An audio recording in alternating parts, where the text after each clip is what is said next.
Notes from my October/November 2025 reading of the Da Vinci Code by Dan Brown. Today's Monday, 3 November 2025, and here I, Tanis Coralee of Seattle, talk through my book and reading notes from my October/November 2025 reading of a fiction book about a male Harvard art professor who investigates the death of a male museum curator with the assistance of a female cryptographer who is 32 years of age. The Da Vinci Code by Dan Brown, 2003 Doubleday First edition hardcover, ISBN in the video description.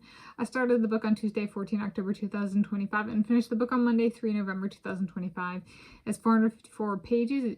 I read 20 pages Tuesday, 14 October, 30 pages Friday, 17 October, 40 pages Sunday, 19 October, 70 pages Tuesday, 21 October, 70 pages Monday, 27 October, 50 pages Tuesday, 28 October, 40 pages Thursday, 30 October, 40 pages Sunday, 2 November, and 94 pages Monday, 3 November. That's today.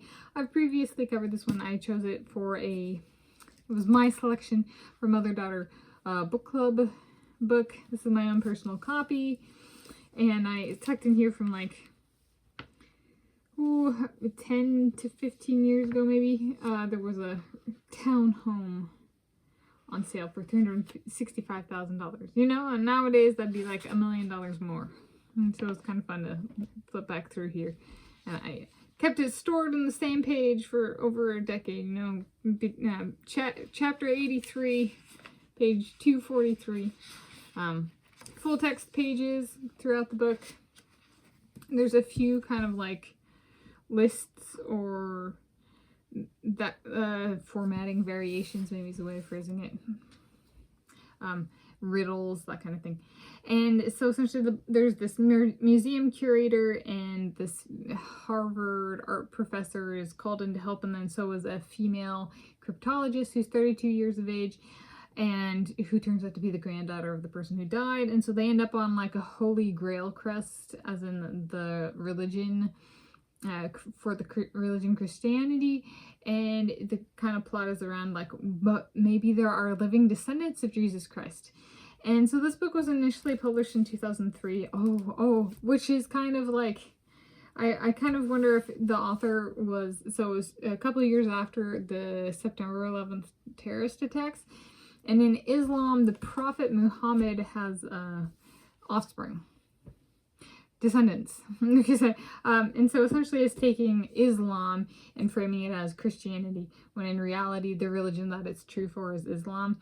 And so in Islam the daughter's name is Fatima, and in this book they named the granddaughter Sophia. Sophia is a name that they're bringing out, kind of mentioned a number of times in the book, Sophia. And so like, it's not that far from Fatima. And so I was like, so a lot of people are like, but what if it's true? It's like, that's Islam. So this is kind of potentially a bit of an attack book in that sense, but like to, you know, draw people into Christianity of like, well, it's not true for us, but like most people won't ever put in the effort to actually figure out it is Islam that, you know, that you could say the author is lifting from Islam. So there we go. The age of the female character was 32 years of age on page 50. I was 32 years of age for the duration of this reading and had never had a boyfriend. She's presented as solitary as well. And then one thing that's kind of brought up throughout the book is like, in determining who could be descendants of Jesus Christ, they have like a certain term for like surnames that could be a bloodline, sangreal, kind of like, you know, like the Holy Grail literally like was like, you know, bloodline. So you have to have a certain name. And so it's like, okay, that's about surnames. So let's do some ruminating about surnames take. Okay, ruminating about surnames. Let's do some ruminating about surnames. So what's my ruminating about surnames take? In reality, if a female descendant of Christ, Jesus Christ, were revealed, would people just up and take her name? Why? Because to them it is random and means nothing, her supposedly being a descendant of Jesus Christ. In their mind, if they take her name, they are a descendant of Jesus Christ.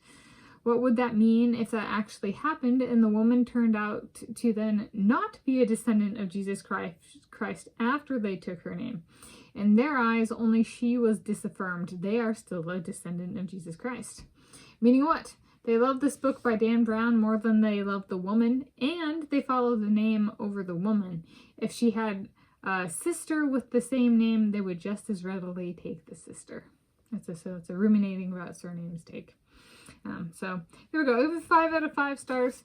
It is having, you know, actually taken higher engine coursework in like developed in religion and developed my own faith, and kind of taken a spiritual journey outside of just Christianity. So can appreciate the true origins of the story, and it's kind of taking from other religions and then framing it. Maybe it's a case of holy envy, right, of what other religions had and Christianity didn't.